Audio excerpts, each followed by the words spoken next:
अल्लाहु तबारक व तआला फिल कुरआनिल मजीद वल फुरकानिल हमीद।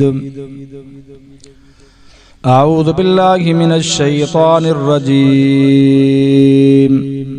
बिस्मिल्लाहिर रहमानिर रहीम। या अय्युहन नबिय्यु इन्ना अर्सलनाका शाहिदन व मुबश्शिरन व नज़ीरा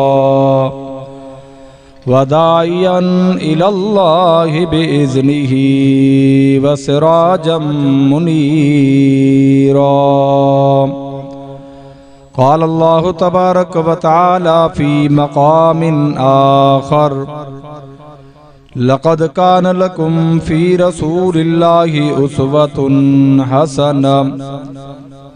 क़ाल नबिय्यु सल्लल्लाहु अलैहि वसल्लम ला युमिनु अहदुकुम हत्ता अकून अहब्ब इलैहि मिन वालिदिही व वलदिही वन्नासि अजमईन।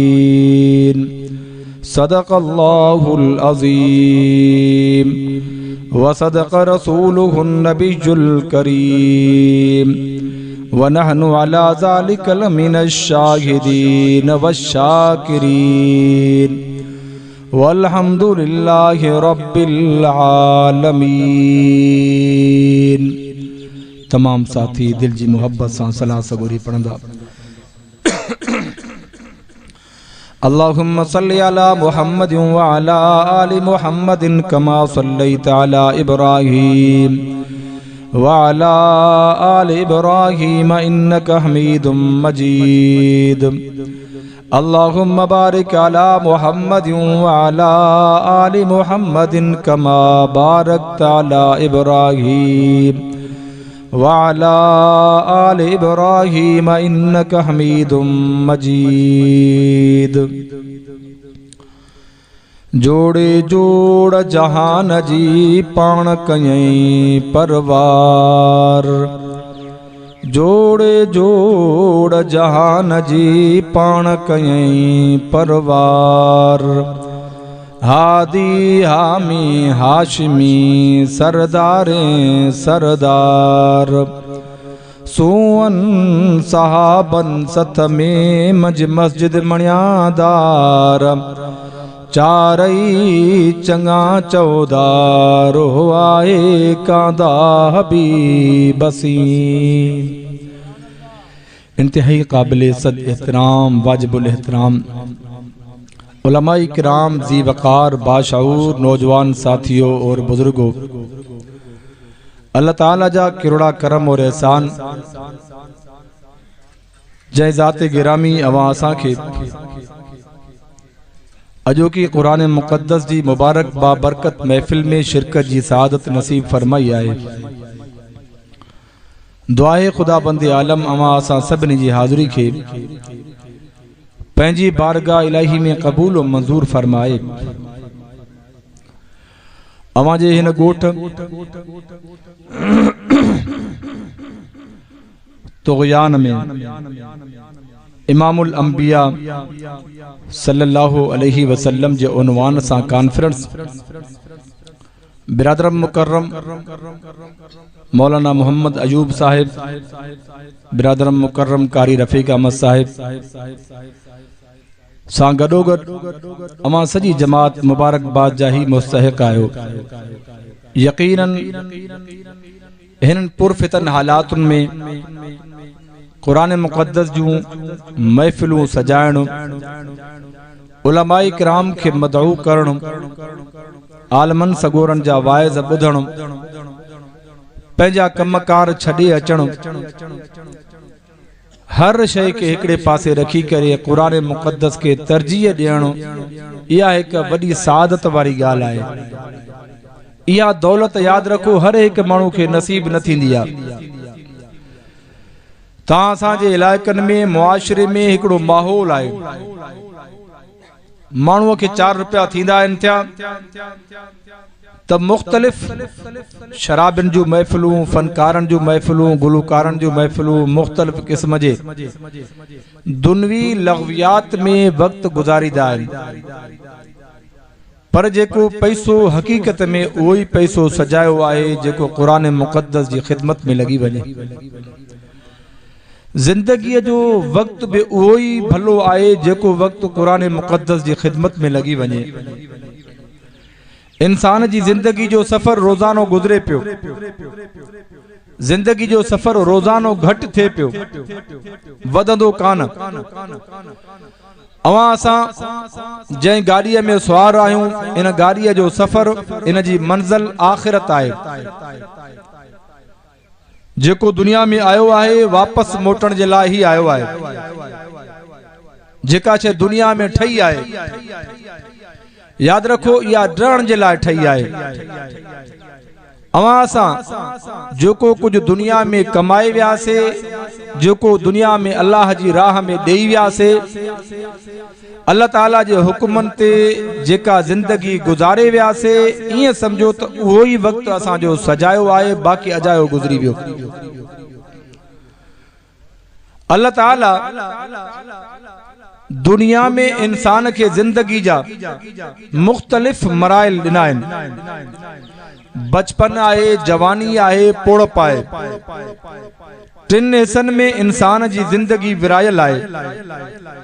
इब्तिदा में बचपन आहे, मासूम ॿार आहे, पर बदकिस्मती सां अवां असांजे मुआशरे में हिकिड़ो आम मर्द हूंदो आहे, पंहिंजी औलाद के वसीयत और नसीहत चङनि ॻाल्हियुनि जी घटि कंदासीं। उसवे रसूलुल्लाह सल्लल्लाहु अलैहि वसल्लम का आगाह घट कंदासीं। पैगंबर अलैहि सलातो व सलाम जे बुधायल उन्हीं तालीमात जी राह खां औलाद के अवां असांजे मुआशरे में आगाह घट कबो आहे। जेकॾहिं को ॿार हरकत कंदो, कंहिं ग़लत कमनि में मुब्तला हूंदो, त जॾहिं चवण वारा चवंदा त बाबा फिलाने ॿार हीअ हरकत कई, त जवाब छा ॾींदासीं? बाबा ॿार कंदा रहंदा आहिनि छा? इहा आहे कि ग़लति थो चवांसीं? ॿार आहे बाबा, ईअं थींदो रहंदो आहे। ठीकु आहे, वक्त ॿाराए पवारो गुज़री थो वञे, वरी अची वई जवानी। ज़ाहिर आहे ॿारप में तव्हां कंट्रोल न कयो, उनजी तरबियत सही नमूने न थी, जवानी अची वई। छो जो वक्त हलंदो रहंदो, इंतज़ार न कंदो, बचपन हमेशह न रहंदी। जवानी अची वई, उनजी तरबियत सही थी कान, उन्हीं औलाद जो रस्तो सही ॾिठल कान हुयो, उन्हीं के इहा ख़बर कान हुई कि पैगंबर अलैहि सलातो व सलाम जिंदगी जा छा उसूल ॿुधाया, आका मदनी वेंदा कीअं हुआ, मदीने वारे मीर घुमंदा कीअं हुआ, मदीने वारे मीर जूं सुन्नतूं चाहूं, आका अलैहि सलातो व सलाम जी जिंदगी जो हिस्सो कीअं गुज़रियो, ख़बर कान ॾिनीसीं असां। उन्हीं बचपन वारे यार जी जिंदगी हाणे अची जवानीअ में पहुती। पोइ जवानीअ में जॾहिं कंहिं ग़लति राह ते हली पवंदो, उन्हीं वालिदैन खे को चवण वारो चवंदो त बाबा फिलाने जी हीअ ॻाल्हि पहुती आहे, हीअ शिकायत आहे, कंट्रोल कयोसि। पर बदकिस्मती सां असांजे माहौल में हिकिड़ो ॿियो जुमिलो बि आम आहे त बाबा जवानी आहे, जवानी में हर कोई ईअं कंदो आहे। ईअं चवंदा आहियूं न साईं, बाबा जवानी जो नशो आहे, का ॻाल्हि कोन्हे, पाण सम्झी वेंदो। हाणे अंदाज़ो लगायो त उन ई ॿार जी 15 साल 20 साल उमिरि असां बचपन चई करे धोखो कयोसीं पंहिंजो पाण सां। वरी उन्हीं खे 20 सालनि खां पोइ जवानीअ जे नशे में आने पंहिंजे नफ़्स सां बि अॻे सां बि धोखो कयोसीं त बाबा जवानी में थींदो रहंदो आहे ईअं। हा सही, जवानी में बाबा असां बि ईअं कंदा हुआसीं, जवानीअ में हीअं थींदो आहे, हूअं थींदो आहे। खोड़ सारा माण्हू अहिड़े क़िस्म जूं ॻाल्हियूं कंदा। हाणे ख़बर तॾहिं पवंदी जॾहिं यार जी बचपन भी गुज़री वई, जवानी भी गुज़री वई, पोड़प अची वई, कननि ॿुधण जो साथ छॾे ॾिनो, ज़बान ॻाल्हाइण जी सघ छॾे ॾिनी, अखियुनि ॾिसण जी ताक़त छॾे ॾिनी, ॾंदनि मां उहा ताक़त हली वई, जिस्म में उहा तवानी न रही, घुमण फिरण यारनि दोस्तनि अचण वञण छॾे ॾिनो। हाणे ज़ाहिर आहे जंहिंजी बचपन में तरबियत थी कान, जन खे निमाज़ जी ख़बर कान हुई, रोज़े जी ख़बर कान हुई, क़ुरान जी ख़बर कान हुई, सुन्नत हदीस जी ख़बर कान हुई, भलाई जी ख़बर कान हुई, बुराई जी ख़बर कान हुई, वुज़ू जी ख़बर कान हुई, तड़ जी ख़बर कान पई। हाणे पोड़प अची वई, पोइ चवंदो आहे त बाबा फिलानो माण्हू ॾिठो था अची ॾाड़ी में हीअं पियो ॻाल्हाए, पोइ वरी जवाब छा ॾींदासीं, अदा पोड़ो आहे, पोड़नि सां कहिड़ा लिखा आहिनि, जीअं वते चवंदो वते पियो। हाणे इहो बि असांजो हिकिड़ो असां पंहिंजो नफ़्स खे धोखो ॾींदा आहियूं, हक़ीक़त में इहा बचपन चई करे उन जी उमिरि हुते अधु हिसो गुज़री वई, जवानी चई करे अधु हिसो उन में गुज़री वियो, ऐं वरी पोड़प चई करे बाबा पोड़ा आहिनि ठीकु आहे जीअं वणनि ॻाल्हाईंदा वतन। पर हक़ीक़त ही आहे त दोस्तो अवां असांजो कमु आहे मदीने वारे मीर जी सुन्नतुनि खे साम्हूं रखणो। आका मदनी बचपन किए गुजारे विया, रसूलुल्लाह सल्लल्लाहु अलैहि वसल्लम जी तालीमात किए हुई, रसूलुल्लाह जी जवानी किए गुजरी, रसूलुल्लाह सल्लल्लाहु अलैहि वसल्लम जी बचपन का वठी जवानी, जवानी का वठी करे पोड़प ताईं आखिर उम्र ताईं महबूबन करीमन ता असा के जिंदगी गुजारण जा तमाम तर तरीका सिखाया आहिनि, तमाम तरीका सिखाया आहिनि। हाणे इन्ही गाल जे चवण जी गुंजाइश शरीयत में ना है कि भाई बचपन आ त जीअं वणे कंदो वते, जवानी आ त जीअं वणे कंदो वते वक्त गुजरी वेंदो, पोड़प आ त जीअं वणे कंदो वते न। बाबा तहां असां कलमो पढ़ियो से, कलमो पढ़ियो आहे न बाबा, छा कलमो पढ़ियो आहे, सभई त पढ़ो जन खे ईंदो आहे, ला इलाहा इल्लल्लाह मुहम्मदुर रसूलुल्लाह, इहो ई आहे न कलमो, कलमो पढ़ियो मुसलमान। हाणे उन जे मथां लाज़िम आहे कि इन कलमे जे इर्द गिर्द हू जिंदगी गुजारण जो पाबंद आहे, रसूलुल्लाह सल्लल्लाहु अलैहि वसल्लम जे आकामन जे मुताबिक जिंदगी गुजारण जो पाबंद आहे, ऐं हीअ जिंदगी अल्लाह जी अमानत आहे। हिन जिंदगी जे हिक हिक लम्हे जो सुभाणी सवाल थियणो आहे, बचपन कीअं गुजारे आहिनि, जवानी कीअं गुजारे आहिनि, पोड़प कीअं गुजारे आहिनि। जे दुनिया मिली त उन जे लाइ सवाल आहे, बाबा दौलत हेरी भरी ॾिनी मां उन पैसे खे काथे काथे ख़र्च करे आहिनि। जे फरमाया इल्म मिलियो त इल्म जे मुतल्लिक़ भी सवाल आहे त उहो इल्म काथे गुजारी, उन मां ॿुधाई माण्हुनि खे हिलाल या हराम, उन मां माण्हुनि खे ॿुधाई कि ही पाकीज़गी आहे, ही नापाकी आहे,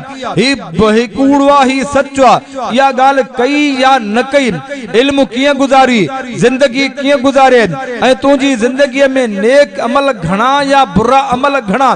फरमा ईअं ई इहा जिंदगी अल्लाह जी अमानत आहे। जे दुनिया में हिकिड़ो माण्हू कंहिंजो मुलाज़िम हूंदो आहे, मुलाज़िम जे मथां जिम्मेदारी आहे कि आका अची करे दुकानदार जो वॾो आहे, बैंक जो वॾो आहे, खोड़ सारा कम उन जो ठेकेदार आहे, पर उन जे मथां अञा ॿियो आहे, उहो सवाल कंदो त बाबा जिंदगीअ में तोखे जेके जेके शयूं मां ॾिनियूं उन्हनि जे लाइ कीअं पियो कारोबार हले, लेन देन कीअं थिए।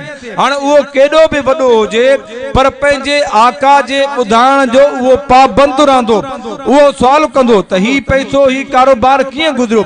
जे गड़बड़ नज़र आई, ताक़त हूंदी त उन खे सज़ा भी ज़रूर ॾींदो, ॾींदो कि न ॾींदो, त बाबा ही पैसे में गबन छो थियो, ही ख़यानत छो थी।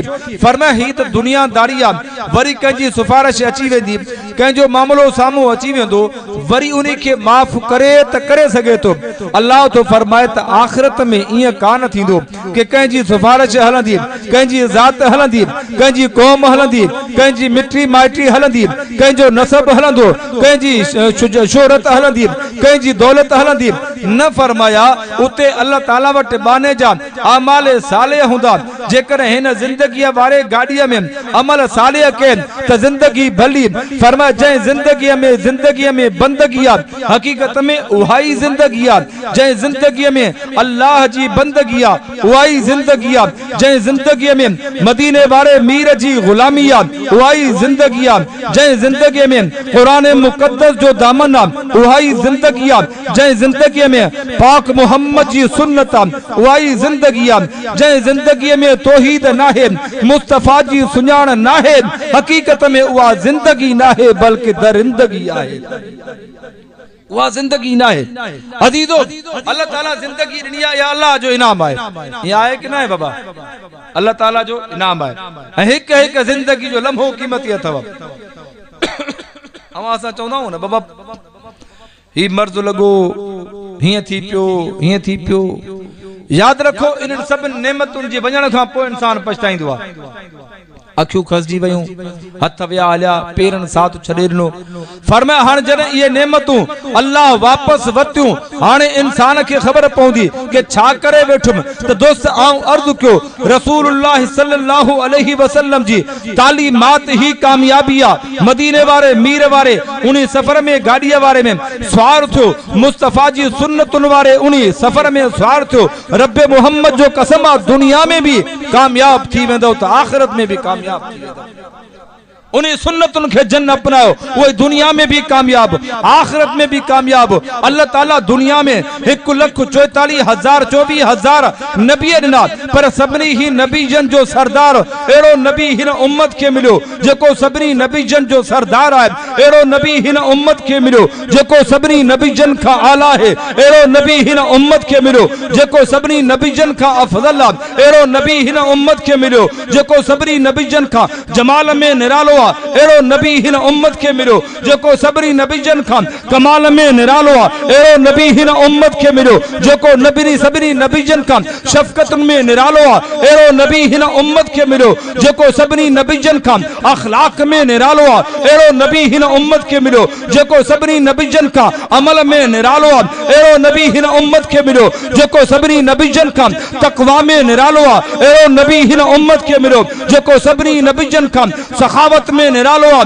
एड़ो नबी हिन उम्मत के मिलो जेको सभिनी नबी जन खां शुजात में, बहादुरी में, हया में, गैरत में निरालो मिलो। फरमाया एड़ो नबी हिन उम्मत के मिलो जेको सभिनी नबी जन खां सदाकत में निरालो आहे। एड़ो नबी हिन उम्मत के मिलो जेको सभिनी नबी जन खां बहादुरी में निरालो आहे। एड़ो नबी हिन उम्मत के मिलो जेको सभिनी नबी जन खां सखावत में निरालो आहे। एड़ो नबी हिन उम्मत के मिलो जेको सभिनी नबी जन खां हया में, शुजात में, गैरत में, बहादुरी में निरालो मिलो। फरमाया सभई नबी पंहिंजी जगह ते तिलकर रुसुल फज़लना बाज़ुहुम अला बाज़।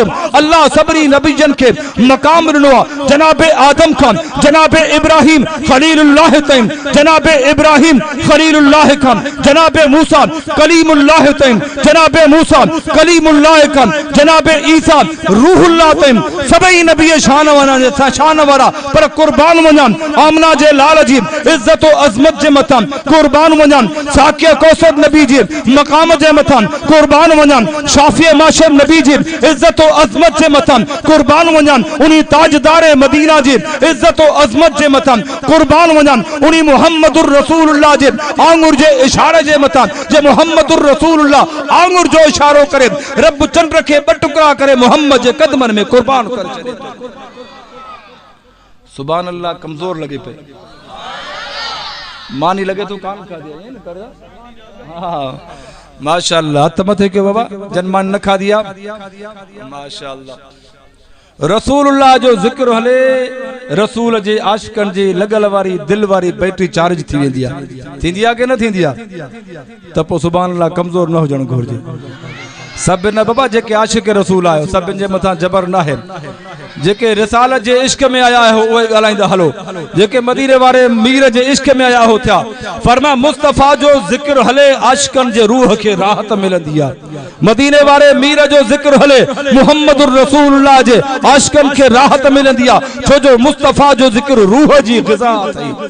मुस्तफ़ा जो जिक्र रूह जी ग़िज़ा अथई। जिस्मानी ग़िज़ा जे लाइ डॉक्टर जी दवा जी ज़रूरत आहे, पर रूहानी ग़िज़ा जे लाइ आमना जे लाल जे जिक्र जी ज़रूरत हूंदी आहे। मुस्तफ़ा जो जिक्र हले तरी फरमाया या अय्युहन नबिय्यु इन्ना अर्सलनाका शाहिदन व मुबश्शिरन व नज़ीरा व दाइयन इलल्लाह बिइज़्निही व सिराजम मुनीरा। दुनिया वारो याद रखो, को कंहिंजी तारीफ़ करे, को कंहिंजो मकाम बयान करे, को कंहिंजी इज्जत और अज़मत बयान करे। कुर्बान वञा मदीने वारे मीर जी इज्जत और अज़मत जे मथां क़ुरान मुक़द्दस 1400 साल पहिरियां आमना जे लाल जो मकाम ऐं तारीफ़ उम्मत खे ॿुधायो कि अहिड़ो नबी हिन उम्मत खे मिलियो। भला भाग हिन उम्मत जा। फरमाया या अय्युहन नबिय्यु इन्ना अर्सलनाका शाहिदन व मुबश्शिरन व नज़ीरा। जेको नबी शाहिद भी आहे, नबी बशीर भी आहे, त नबी नज़ीर भी आहे। दाइयन इलल्लाहि बिइज़्निही व सिराजम मुनीरा। अल्लाह हिन नबी जो आमद जो मकसद चाहे फरमा ही नबी माण्हुनि खे सॾे थो अल्लाह जी तरफ़। हाँ सही इन नबीअ जी दावा इहा ही आहे बाबा कुर्सीअ जे लाइ कोन सॾे पियो, तिजारत लाइ कोन सॾे पियो, इक़्तिदार लाइ कोन सॾे पियो, बनीअ जे लाइ कान सॾे पियो, कारोबार जे लाइ कान पियो सॾे, मईशत जे लाइ कान पियो सॾे। रब छा पैगाम आहे, मुस्तफ़ा जे अचण जो मक़सद छा आहे? फरमाया दाइजन इलल्लाह दाइजन इलल्लाह दाइजन इलल्लाह बिइज़्निही व सिराजम मुनीरा। अल्लाह जी तरफ सॾे पियो। हाणे जेको जेको आयो उहो बि रोशन बणिजी वेंदो जंहिं मुहम्मद जी सुन्नत के अपनायो। सिराजम मुनीरा, नबी सिराज भी आए मुनीर भी आए। सुभान अल्लाह। मुसलमानो नबी जड़ो को रोशन दुनिया में आयो आ न इंदो भी सही। अम्मा आयशा सिद्दीका रज़ी अल्लाह ताला अन्हा फरमाए थी मुझी सुई गुम थी वई, घर मज सुई गुम थी वई, रात जो वगरो आ, अज जदीद दौर आ, लाइट ना है तो सोलर सिस्टम आ, बैटरी सिस्टम आ, अया आए ना बाबा हर शे मिली वने थी। उन माल दियो हलंदो हो। अम्मा सन फरमाए त जरे सुई गुम थी वई त हाने छा क्या? महबूबन करीमन सा तज़किरो कयम, मुस्तफ़ा कई गाल ते मुरकिया, महबूब जे मुरकण जी देर ही फरमाया सुई मुखे परे खा नजर अची वई। सिर्फ आका जे मुरकण में अल्लाह एडी रोशनी रखी छड़ी, मुझो घर रोशन थियो। फरमाया एड़ो नबी मिलो सिराजम मुनीरा। अल्लाह अकबर कबीरा। अम्मा आमना फरमाए जरे महबूब दुनिया में आयो बचपन में अञा नबूवत कान मिली आ, बचपन में जे त मुझे घर में गुर्बत जो आलम ही हुयो कि दिए बाण जितना पैसा भी कान हुआ। अब्बो बचपन में फौत थी चुको, घर में गुर्बत जो आलम हो। जे त कुदरत जी गाल है जरे मुस्तफ़ा जी आमद थी, महबूब जी आमद जो फैज़ बरकातू ही हुयूं त मुझो घर रोशन थियो कुदरती ही। चवण वारन के चवा पे त मुझो घर रोशन थी वियो आ, दिए बाण जे लाए भी ताकत मूं वटि कान हुई। फरमाया जवाब पियो अचे आमिना ही त मुहम्मद उहो आ जेको सिर्फ तुझो घर न बल्कि दुनिया के रोशन करण आयो है। दुनिया के मोहम्मद रोशन करण आयो है। तड़ी बिटाई से फरमायो कि जोड़े जोड़ जहान जी, जोड़े जोड़ जहान जी, पाण कई परवार आदि हामी हाशमी, सरदारे सरदार सूहन सहाबन सथ में मंज मस्जिद मणियादार, चारई चंगा चौदार हुआ है कांदा हबीब सी। मुस्तफ़ा जो प्यार सहाबा सा, सहाबा जो प्यार मुस्तफ़ा सा, मुस्तफ़ा जी मोहब्बत मस्जिद सा, मस्जिद सा सहाबा जी मोहब्बत भी मस्जिद सा। अज मुस्तफ़ा जे आशिक जी भी मोहब्बत मस्जिद सा, सहाबा जे गुलाम जी मोहब्बत भी मस्जिद सा हो जानो घुर्जे। जैसा महबूबन प्यार कयो चो तो असा बोनी सा प्यार कंदासो।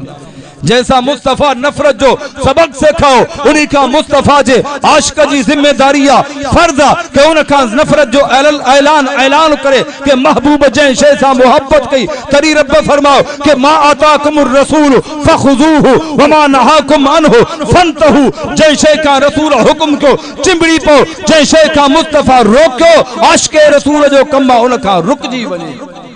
इनके चोबो मुस्तफ़ा जो आशिक, मुस्तफ़ा हुक्म क्यों फरमाया चिंबड़ी पो। मुस्तफ़ा फरमाओ सुन्नतू भलू, शरीयत भली, दीन भलो, कुरान भलो, इस्लाम भलो, महबूब जो तरीको भलो, महबूब जो अखलाक भलो, महबूब जो किरदार भलो, महबूब जी सीरत भली, महबूब जी सखावत भली, महबूब जी रियाजत भली, महबूब जी तकवा भली, महबूब जी अमानत भली, महबूब जो जमाल भलो, महबूब जो कमाल भलो, महबूब जो तमाम तर खूबियों भलियों। हाणे मुस्तफ़ा जी आशिक जो कमा तो मुस्तफ़ा जी खूबिन के चिंबड़ी पे तो दुनिया में भी कामयाब तो आखिरत में भी कामयाब थी वेंदो। जन जन अमल क्यों वही कामयाब थी विया। पैगंबर जे सहाबा ॾांहुं नज़र कर को किथा आयो को किथा आयो, पर मुस्तफ़ा जी गुलामी जे करे रब उन्हनि जी ज़िंदगी में चार चंड लगाए छॾिया। अॼु 1400 साल गुज़री विया जेके मुस्तफ़ा जे भाकुर में सुतल आहिनि। अल्लाह उन्हनि जा तज़किरा करे उम्मत खे ॿुधाए छॾियो, उन्हनि जो मक़ाम ॿुधाए छॾियो। जेके परे परे खां आया, को ताइफ खां आयो, को हबश खां आयो, को रूम खां आयो, को फारस खां आयो, आया त मोहम्मद जी गुलामी जे करे। फरमाया मोहम्मद जी गुलामी जे करे रब उनके रंगे छड़ो। कुरान मुकद्दस में जिथे महबूब जो मकाम उम्मत के बुधायो उते मुस्तफ़ा जे जानन जो मकाम भी उम्मत के बुधायो कि नबी भी ला मिसाल, नबी जा सहाबा भी ला मिसाल, नबी जा अहल बैत भी ला मिसाल। नबी जा अहले बैत भी लामिसाल था। फरमा जन जन मुस्तफा जी गुलामी कई से भी कामयाब थी विया, जन महबूब जे यारन जी गुलामी कई से भी कामयाब थिया। हाँ हाँ अजीजो जिंदगी जो सफर इंतहाई मुख्तसरा, इन जिंदगी में अचो अज अज़म क्यों के मदीने वाले मीर जी गुलामी में जिंदगी गुजारी दासूं, मुस्तफा जे सहाबा जी गुलामी में जिंदगी गुजारी दासूं। जे मुस्तफा हुक्म करे विया, जे मुस्तफा जिंदगी गुजारे विया, ये मुस्तफा जे आशिक जो कम उन्हीं तर्ज ते हले, उन्हीं तर्ज ते हली करे जिंदगी बसर करे। रब्बे मोहम्मद जो काम कसम दुनिया में भी उहो इंसान सुरखुरू रहंदो, आखिरत में भी उहो इंसान सुरखुरू रहंदो जंहिंजे दामन में मोहम्मद जी गुलामिया, जंहिंजे दामन में सहाबा जी गुलामिया, जंहिंजे दामन में अहले बैत जी मोहब्बत आ, वो दुनिया में भी उन जो को अमीर ना है, आखिरत में भी उन जो को कामयाब इंसान ना है। कामयाबी दौलत ना है, कामयाबी मदीने वाले मीर जी गुलामी तैयार। कामयाबी दौलत ना है, कामयाबी जात रात रंग रसूलत ना है, कामयाबी मोहम्मद जी गुलामी में आ। हजरत बिलाल किथा आयो, इराक को छड़ी आयो, कबीरो छड़ी आयो, सलमान फारस खाओ, मसब सुहेब रूम खाओ, को सहाबा किथा, को सहाबी किथा आया। मोहम्मद जी गुलामी जे करे रब उन्हनि खे नवाज़े छड़ियो, रब कामयाब करे छड़ो, ऐलान फरमाए छड़ो कुरान मुकद्दस में उलाइका हुमुल मुफ्लिहून चई करे पैगंबर जे सहाबा जो मकाम बुधाए वियो, उलाइका हुमुर राशिदून चई करे पैगंबर जे सहाबा जो मकाम बुधाए वियो। हां हां मुस्तफा जे यारन जो तज़किरो करे अल्लाह ऐलान फरमाओ के रज़ी अल्लाहु अनहुम बरज़ू अनहुम, जेके मोहम्मद जा गुलाम पड़ा, जन मोहम्मद जी इत्तिबा कई, जन पाक मोहम्मद जी हुक्मन ते हली करे जिंदगी बसर कई, मां रब उन्हनि खां राज़ी उहे मूंखां राज़ी थी।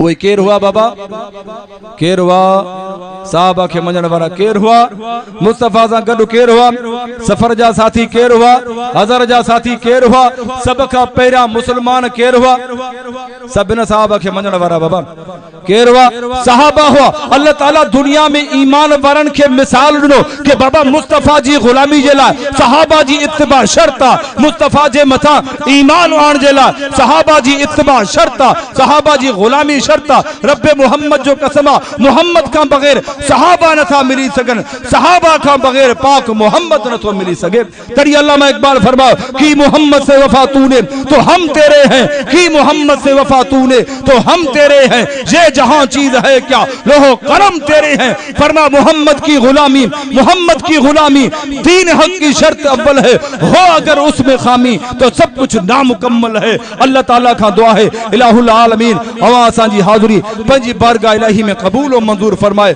जिंदगी बाकी, मुलाकात बाकी। व आखिरु दावाना अल्हम्दुलिल्लाहि रब्बिल आलमीन।